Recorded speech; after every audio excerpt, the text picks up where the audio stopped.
Hello and welcome to my channel Code Samskriti. Today, let's learn about Python variables. There are certain rules in Python regarding naming of variables. Let's look at those rules so that we can use Python variables in our programs. So the first rule that we are going to talk about is that Python variables cannot start with a number. You can see that all the examples on the screen now start with a number, hence they cannot be used as variables in Python programs.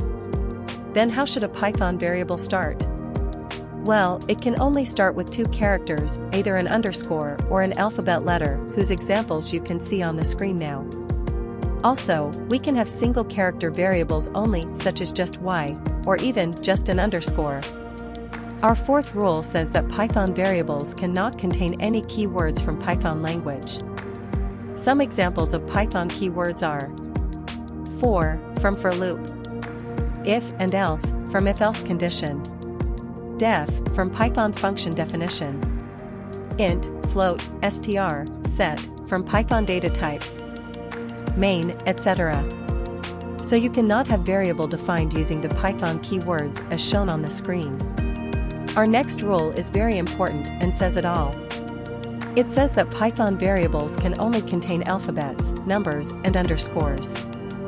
Hence you cannot write a variable which has any other character such as a hash, or a dash, or a dot, or an ampersand, etc. Rest of the examples on the screen are valid Python variables. As you can see, you can even create variables with just underscores, can be one or multiple underscores. Our final rule says that the Python variables are case sensitive. By case sensitive, we mean capital case or lowercase in alphabets. This means that if two Python variables have exactly same characters in the same sequence, but one or more of those characters vary in their case in the two variables, then Python will treat the two variables as different variables.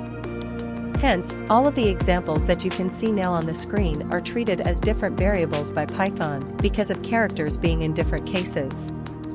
That's all for our lesson today. Thanks for watching this video. See you in next lesson.